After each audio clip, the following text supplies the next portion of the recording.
नमस्कार दर्शक मित्रों। थिंक लाइन के आज के नए संस्करण में आपका फिर से स्वागत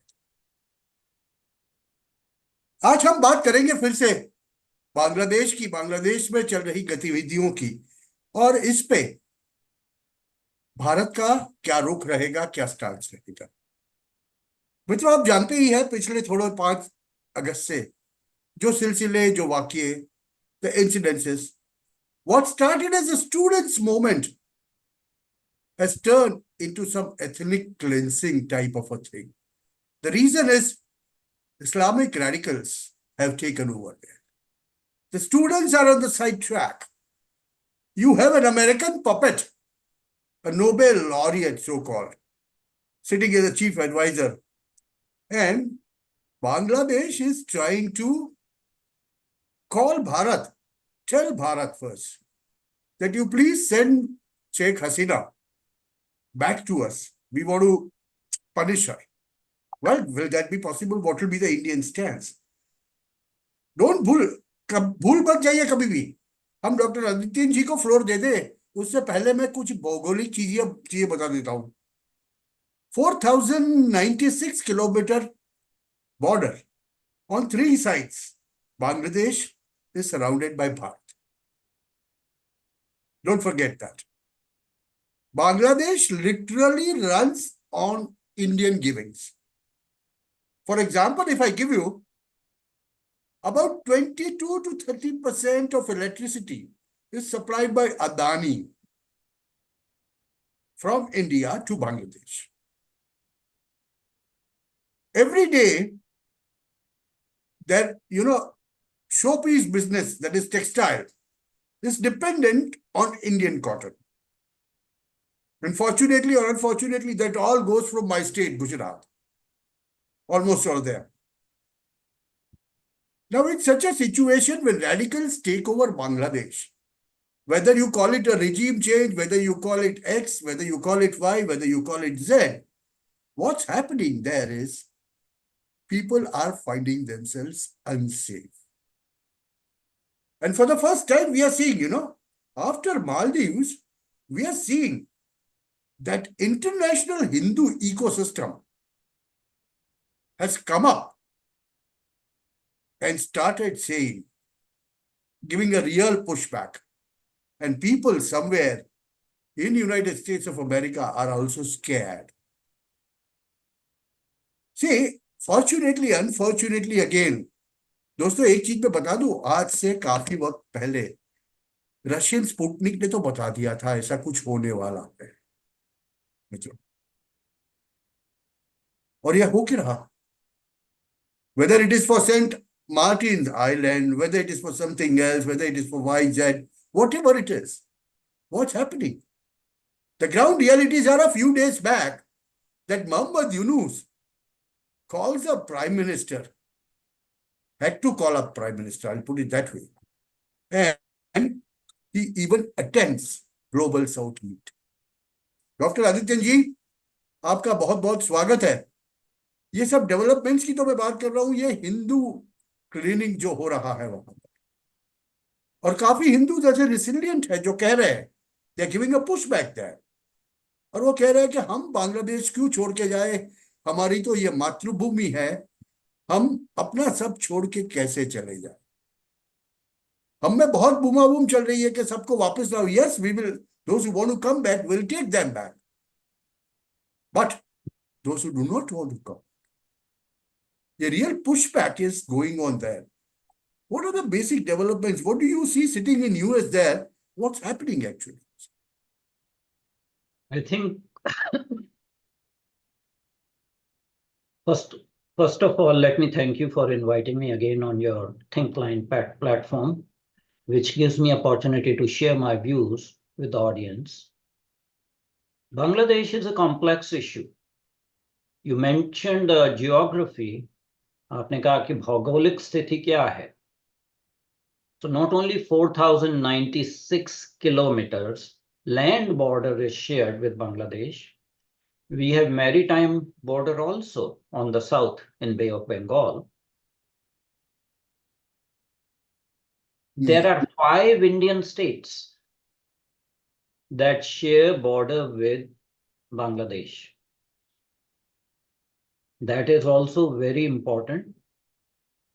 And it's not just West Bengal, it is Assam, it is, I believe, Meghalaya, I believe Tripura, and I think Mizoram. I am not very sure, but there are 5 states that share the border. Now, what is happening in Bangladesh is blatant example of A, regime change, B, a military coup. It was a military coup.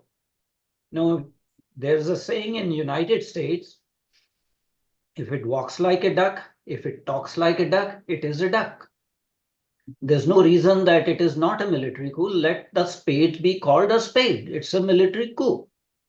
The interim government is a puppet regime. And lastly, it was pre-planned. Almost a year ago, 2 people from Russia said that this is going to happen. Sputnik said that very clearly, yes. One of them was President of Russia, Vladimir Putin. Second person was Maria Zakharova, the spokesperson of Russian Foreign Ministry. And she said in a public press conference, this is going to happen, which means they had intelligence. And they just brought it out, but nobody tends to believe any intelligence input if it comes from non-Western sources. And I guess there lies the fallacy. Even the establishment in Bharat did not take those warnings very seriously and did not prepare themselves for this eventuality. There has been foreign interference in Bangladesh, and there are 3 quarters. One is definitely China. Second is Pakistan, its ISI, its GHQ, through Jamaat-e-Islami and Bangladesh National Party. And third is the epitome of Western hegemony and Western colonialism, led currently by United States, but it is all the Western colonialists. They are in the same category, whether it is UK, whether it is Canada. When push comes to shove, they are one. They start speaking in one voice. So there has been foreign interference, and Sheikh Hasina has gone on record to say that, yes, the deep state, United States, somebody from United States came, talked to her about transfer of St. Martin's Island. So we do know that there is foreign interference from 3 different sources. Whether that was done in harmony, in harmonization, in coordination is a different issue. But their goals were the same. The goals converge, but different foreign actors are acting there. There is a saying in Hindi, जब चूल्हा गर्म है तो अपनी रोटियां सेक लो. तो सारे लोग अपनी रोटियां सेक रहे हैं, चाहे वो चाइनीज हैं, चाहे वो पाकिस्तानी ISI है, बांग्लादेश नेशनल पार्टी और जमात इस्लामी के थ्रू, या American deep state through their puppet,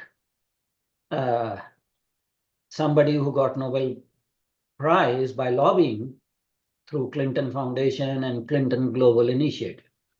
So that is the reality. Now you talked about the ethnic cleansing, nothing new. Ethnic cleansing started there long back. Do you remember the Direct Action Day in Noakhali? Yes. That was in 1946 when Jinnah gave the call for this. And Bangladesh, by all means, was part of Pakistan. Their linguistic differences with the West Pakistan came later on.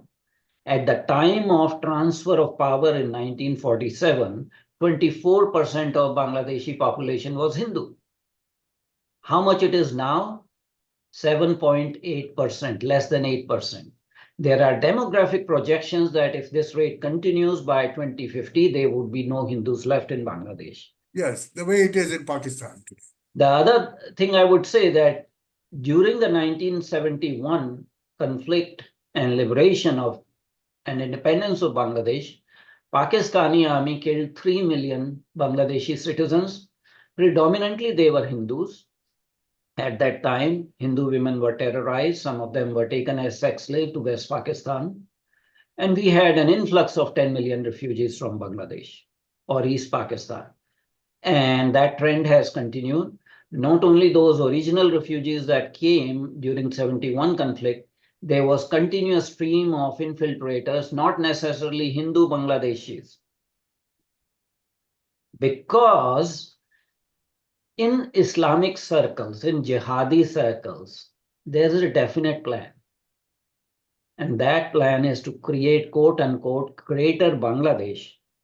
And you would be surprised, somebody as secular and a leader of a Ba'ath Socialist Party, although the guy was crazy and has been killed, his name was Muammar Gaddafi, had talked about, quote unquote, infiltration of Bangladeshis in whole of the Northeast India.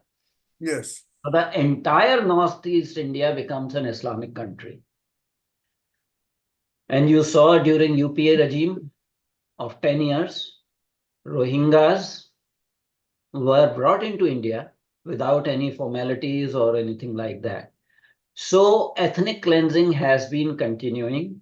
There's nothing new that it is post-coup. It was there pre-coup also. And I'm very sorry to say, even during Sheikh Hasina Wajid's tenure as Prime Minister 15 years, there were a lot of Awami League leaders who were indulging in these kind of activities. There was this Enemy Properties Act, which was relabeled as Vested Property Act, and under that, the properties of Bangladeshi Hindus was taken away. And the same thing was continued by Awami League leaders also. They will terrorize a landowner who happens to be Hindu, terrorize their women, take over the land, making them run away. Do you believe there is a person, an author, who happens to be trained as a physician, wrote a novel, and the name of that novel was Shame, Lajja in Bengali. That is Taslima Nasreen. She currently is in exile in Delhi. That novel, when was it written? 32 years ago. Yes. In fact, I was looking at the X.com. So she says that whatever I've described in Lajja was a true story of Hindu exploitation and Hindu oppression, and that is continuing. So in that process, sorry to say, even Hasina was complicit. Yes, she maintained good relations with Bharat. I have some critical observations about Bharat's foreign policy establishment. And I don't want to say very harsh words, but they had only 1-point plan as far as dealing with Bangladesh was concerned, and that was Sheikh Hasina, Awami League. In politics, especially in geopolitics, there are no permanent friends, they are permanent interests. And I think we should have cultivated other actors, because if you are dependent only on one person and that person is eliminated, what happens? And you're seeing the results now that you don't have any second tier to deal with. Now, Awami League, like all political parties in Indian subcontinent, is basically a dynastic party. Having said that, it is unlikely after Sheikh Hasina is gone from the scene by an act of God, she's 76 years old, the next generation, i.e. her son, will ever come back to Bangladesh and join politics. It is very clear. So then you need to support political elements, non-dynastic in Awami League, so that you can work with them. So there have been, sort of problems. Even in 15 years of Awami League's rule, there was hobnobbing with China, to the extent that China became the major player, larger than life than India also. There's a base, naval base of China called BNS. मित्रों याद रखना doctor साहब आगे चले उससे पहले बता दूं, if Sheikh Hasina has visited 22 times to India, she has visited 44 times to China. So that is the reality. in Cox's Bazar, there is a Chinese submarine base, BNS Sheikh Hasina, where are Ming-class submarines being docked. There are 2 of them there, and there is a plan to buy 6 more. So Sheikh Hasina was complicit in China's attempt to encircle India by quote unquote engaging China. So we should not become just too emotional about her as a person. You have to see the country's interests. You are in a situation, you cannot allow her to be extradited. That is one point. But you can do other things. You have to engage with the interim government because they are controlling the territory of that nation. But containment does not mean endorsement. And if I quote one of the Afghan American diplomats, whose name is Zalmay Khalilzad, he coined a term called congagement. So you engage with Bangladesh while simultaneously you are trying to contain the jihadi elements in that country. So that has to be done simultaneously. It's not either or situation. You have to do both at the same time. It is in India's interest that the jihadi and terror elements in Bangladesh, territory of Bangladesh, are contained and eliminated. The threat, jihadi threat, is eliminated while we continue to engage the temporary government. It may not be to our liking, but we have to talk to them. But we have to demand free and fair elections under international supervision. These have to be multi-party elections, and these have to be time-bound. It's not that, military installed coup has appointed a civilian government, it will continue for 5 years. That has been the history in Bangladesh. So there has to be a time-bound improvement. And the relationship cannot be one-sided. It has to become more transactional. They have to be carrots and stick approach. And yes, the payment for electricity supply has not been made, so electricity needs to be turned off. Okay, the instances of violation of human rights have to be documented. In fact, the civil society in India has a responsibility. The civil society in India should proclaim to Bangladesh government, if minorities are safe, let's send a delegation, fact-finding delegation of civil society, human rights organizations, and there are dime a dozen in India. There is PUCL, PUDR, all these people, hark the Western, sing and dance to the Pied Piper from the West.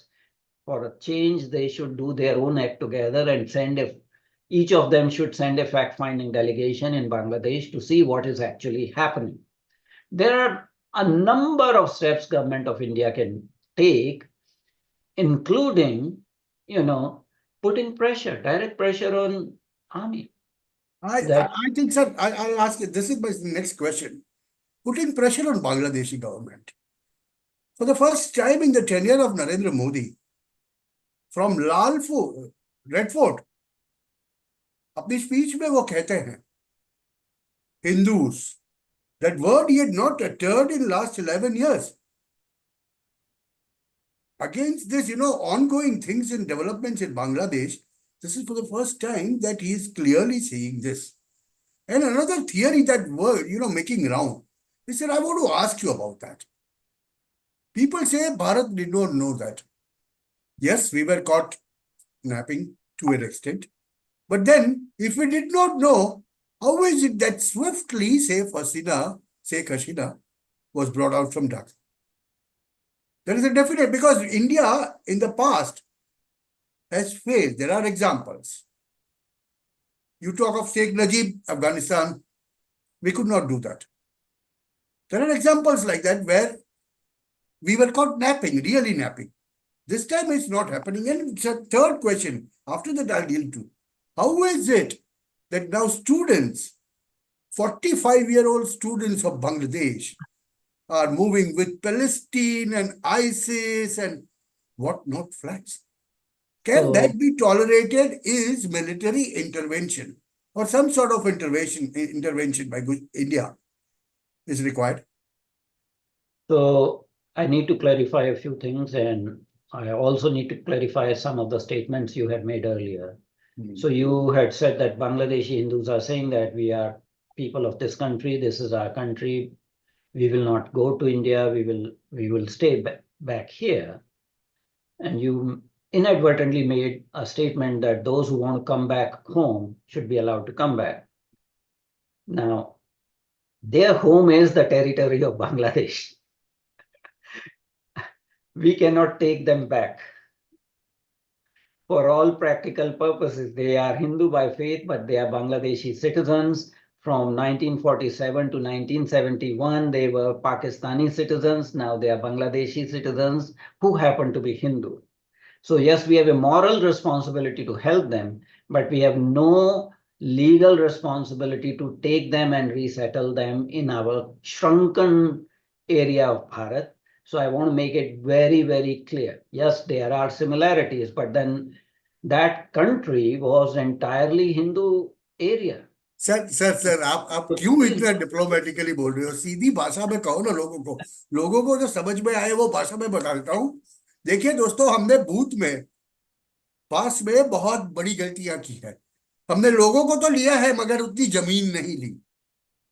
The time has come wherein if we take the influx of 10 million today, we need the equivalent amount of geography. हमें भौगोलिक और ये इससे बड़ा chicken neck को बड़े करने का, चिकन नेक को कायमी तौर पे खत्म करने का मौका और कुछ नहीं हो सकता sir.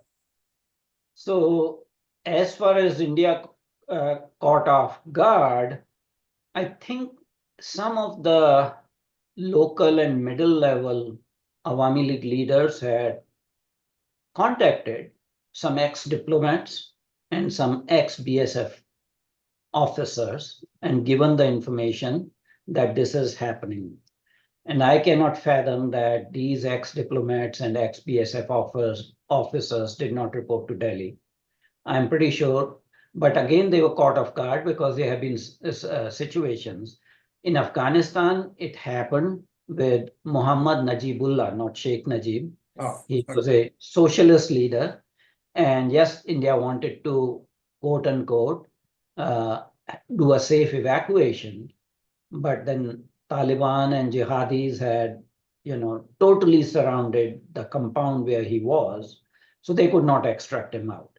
Similar situation happened in 1974 in Dhaka in Bangladesh. When Mujibur Rahman was assassinated, a helicopter was sent, but it could not evacuate. So at least this time there was evacuation. And that evacuation of Hasina was not because of government of India. And I'll tell you why. In today's circumstances, when military is trying to do a soft coup by deception, killing, assassinating a democratically elected prime minister would have turned the world opinion against them. So they played their cards very smartly. The evacuation of Hasina was initially orchestrated by the army chief, who is married actually to the cousin of Hasina's cousin. Yes. And he was the favorite person, to be installed as army chief. Basically, he came and gave her 45 minutes and refused to let her record a message to the nation. So she was basically bamboozled, shanghaied into leaving that country, and she was given an army helicopter so that she could land in, I think, Agartala or Tripura somewhere on a military base, and then they send a Bangladesh Air Force's aircraft to bring her to Delhi in Hindon base, So they had the plan. It was done very deftly. It was not because India evacuated. So Indian establishment was caught off guard. Now it is true, that Prime Minister mentioned on Red Fort because he has to respect the sentiment, the popular sentiment in Bharat. I don't have to tell you what it is. So he is respecting that sentiment so that he is also not caught off guard. He has to respect that we are a democracy. If people want a strong statement, a strong stand against the jihadi elements in Bangladesh, so be it. And I'm pretty sure, shows like this, one does not prescribe foreign policy options in concrete terms. All you can talk about is generalities. But there was a telephone call between Muhammad Yunus and Prime Minister Modi, which was initiated by Muhammad Yunus. What may have been talked about in this telephone call, I will leave, To your imagination, basically. to the imagination. So I'm pretty sure that a stern message has been sent, at least verbally in that telephone talk, that things will not be tolerated. There are rumors going around that CIA did warn the temporary government or interim government that stop, killing Hindu minorities because India will intervene militarily. And I think they are scared now, to the extent there was a statement by a bigwig from Jamaat-e-Islami of Bangladesh that we are not against India, we are not going to hurt the Hindu minorities. And some of them went to Dhakeshwari temple in Dhaka and talked to Hindu Muhammad minorities. Yunus himself went and stood there. Pardon? Muhammad Yusuf himself went and stood there. Yeah.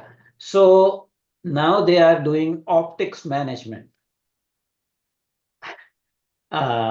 Managing the world opinion that yes, we are not going to do that, but incidents are still happening. Now, one thing which is to my liking is that Bangladeshi Hindus have taken a stand. They have taken a stand. They are saying that we are not the weak ones. We will stay here. They are making demonstrations. So there is power in numbers, and they are showing that in public demonstrations that yes, in a remote village, you can surround my home and burn it, or burn my temple and kill my priest, or rape the women. But when there is a demonstration by 100,000, 1 lakh people of Hindu origin, what are you going to do? The strength lies in numbers, and they are mobilizing the streets to make them heard on the world stage that we do exist, we do matter, we are part of this country, we are the original inhabitants of this country, till invaders and barbarians came and by force converted some of us. So India will have to play a very deft game. You cannot ignore what is happening there. But between totally, eyes blind shut and imminent military invasion, there are a lot of activities that are done, that should be done, and that should I say, must be done to salvage the situation. There has to be a salvage operation. There was India out in Maldives. What is happening to Moizu now? Okay. So the situation has been salvaged. Now he was the one now to turn over 28 islands to the control of India after making all those noises, because he realized that. It's basically for sewerage, those 28 islands. Well, that is for water treatment plant and sewage treatment. But do you think Indian establishment is so naive?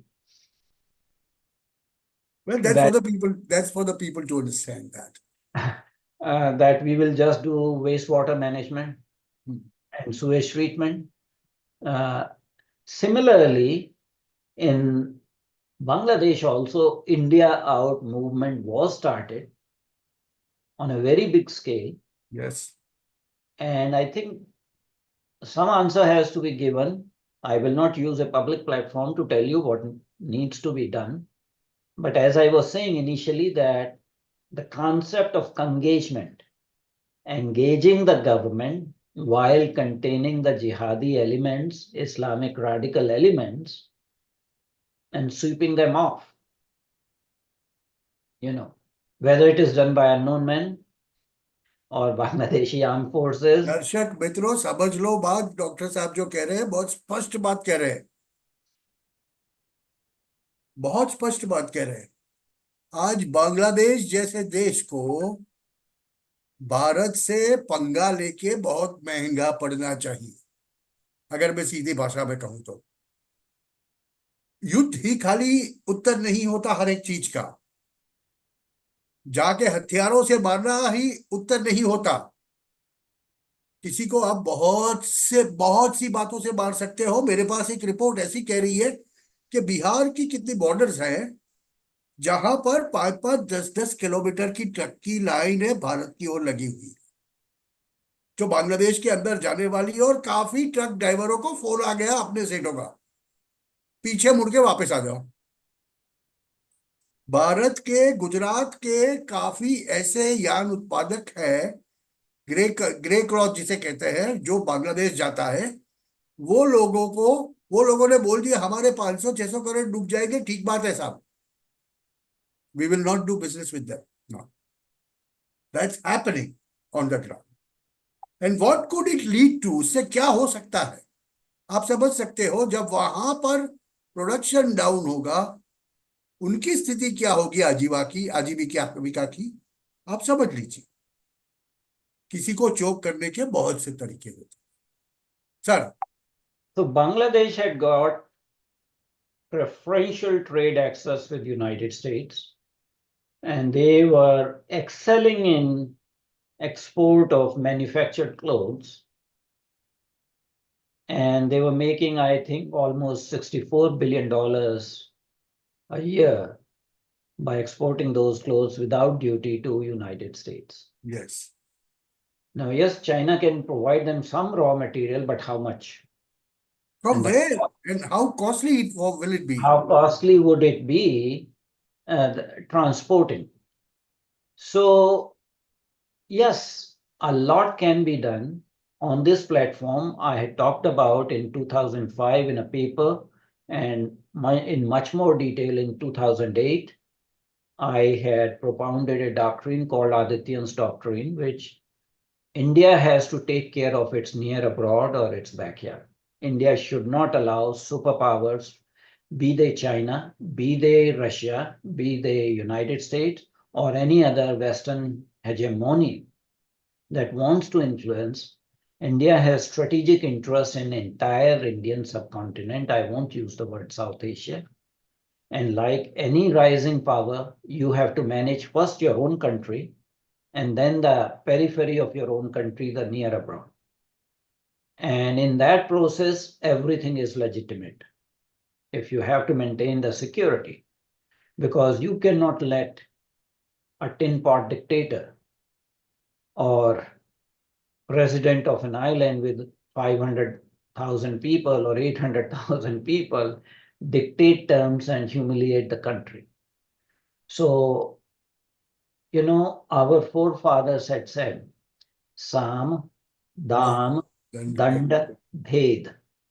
So, Bharat has to use Sam, Dam, Dand, Bhed for everything that is available to diplomatic options should be on the table. Nothing should be excluded. And that tells you what, again, I would not put like list of 10 points that, government of India should do this, government of India should do that. I'm pretty sure there are wise people sitting there. But time has come for Bharat to assert herself in the Indian subcontinent that we have security interests. United States has something called Monroe Doctrine, which has been there for more than 100 years. And basically, Monroe Doctrine says that United States will take care of any problems that are inimical to United States interests in South America as well as North American and Central American continent. And they do intervene. So and under Monroe Doctrine, other countries have lobbied United States government to come and intervene in their countries. So all the superpowers ultimately protect and guard their national and strategic interests. And it is high time that Bharat starts doing that.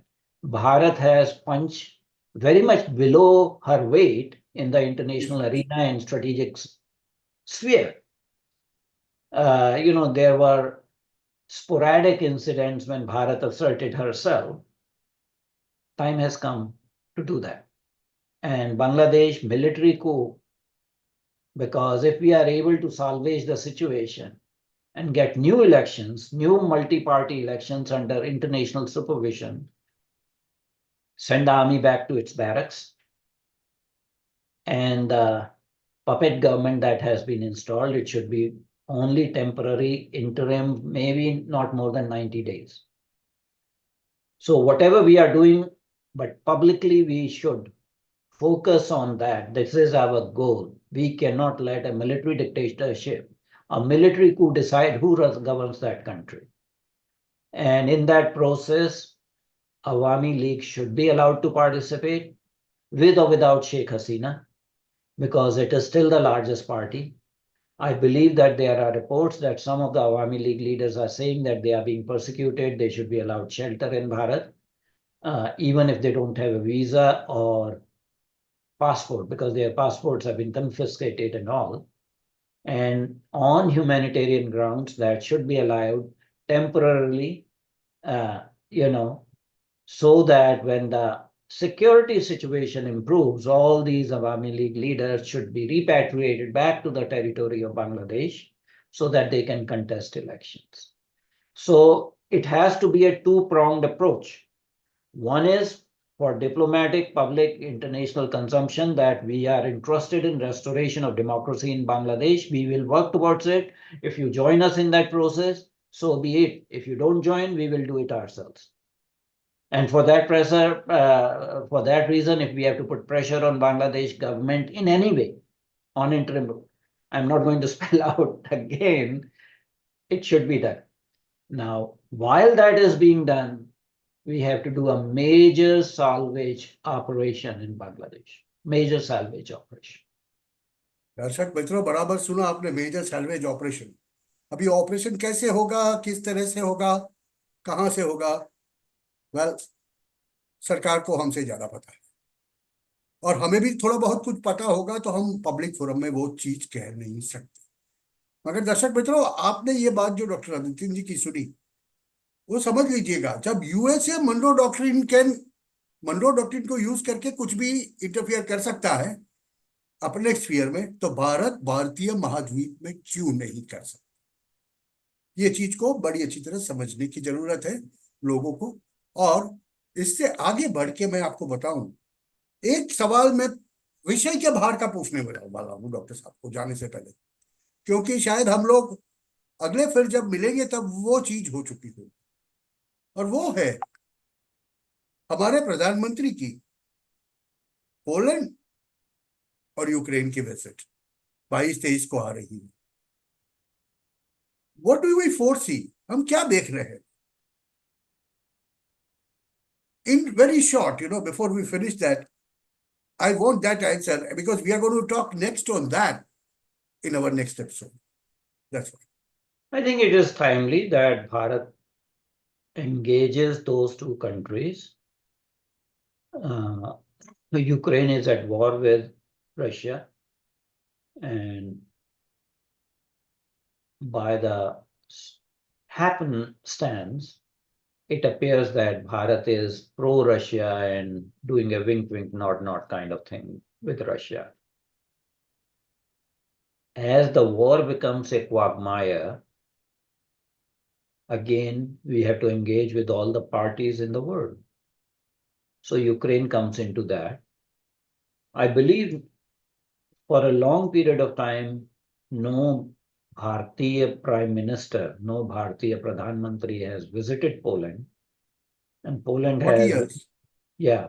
Poland has very bitter memories of Soviet expansionism.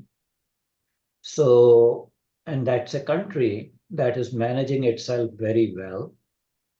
And India is the one that took Polish refugees. Yes. If we go into history, we'll know that. Yes. I think the king of Jamnagar or something like that. Yes. I still see those iconic pictures and photographs at the time of Holocaust, when nobody was willing to take the ship. that was being shunted in the sea from port to port. Nobody had the guts, but Maharaja of Jamnagar had the ठीक है sir wisdom and compassion. So there's no reason why we should not have good bilateral relationship with Poland. Again, in international arena, in international geopolitics, there are no zero-sum games. So yes, we have good relations with Russia, but we must have good relations with Poland also. And Poland has managed itself after the, throwing away of communism. It is one of the most stable countries. And it's a country that does not have jihadi terrorism because they manage the border management very well. Unlike Germany, unlike Sweden, the law and order situation and terrorist problems and,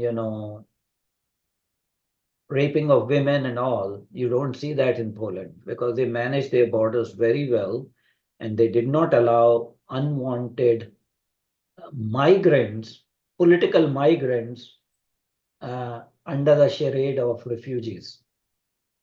What is happening in Germany and Sweden is very different. But anytime when the prime minister visits a foreign country, Indian media starts speculating, oh, he'll play the mediator role. We are not there yet.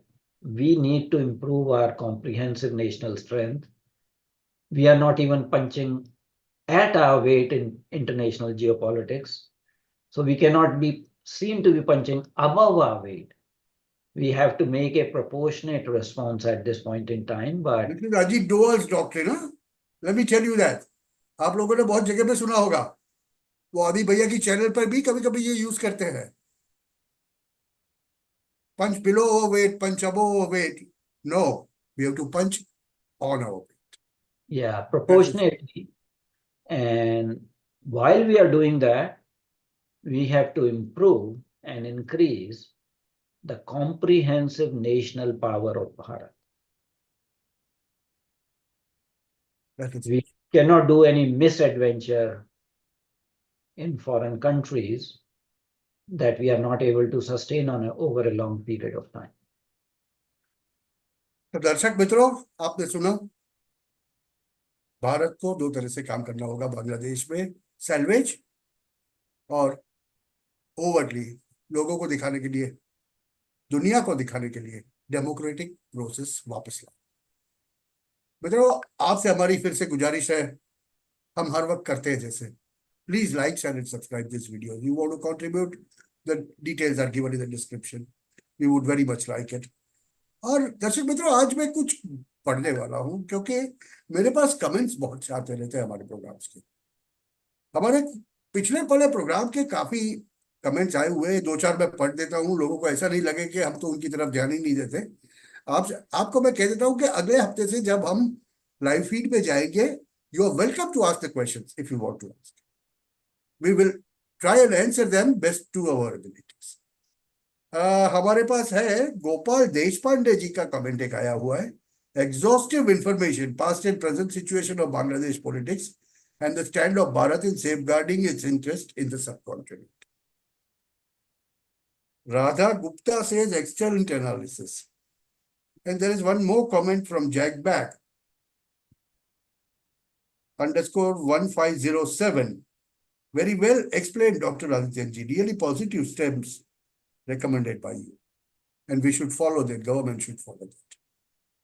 तो मित्रों आज के कार्यक्रम को हम अंत के ऊपर ले जाए उससे पहले मैं आपसे एक गुजारिश करूं जब आप कोई भी राष्ट्र के प्रश्न को चर्चा में ले समझने की चेष्टा करें तो आप इमोशनल होके स्लोगनिंग नहीं करें उसको डिस्पैशनेटली एक राष्ट्र के हित के अनुरूप समझने की कोशिश करें उसके ऊपर विचार करें क्योंकि इमोशंस में जब इंसान बह जाता है तब वो सही डिसीजंस नहीं ले पाता doctor Adityan ji one last comment on this and then will come to the close I have eternal optimism that Bharat will come out stronger after this crisis. It is a crisis in Indian subcontinent, but every crisis is an opportunity.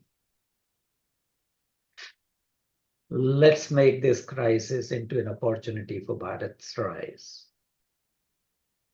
दर्शक मित्रों, let's make this crisis into an opportunity. Turn this crisis into an opportunity.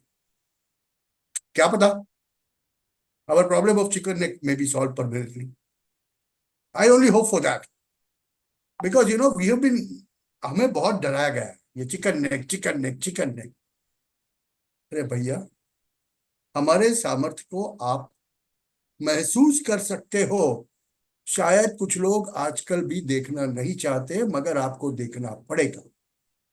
And that is the resolute nature of Bharatiya. That should worry the world. That should, you know, world should keep in mind. And that's why we are the biggest and the oldest democracy in the world.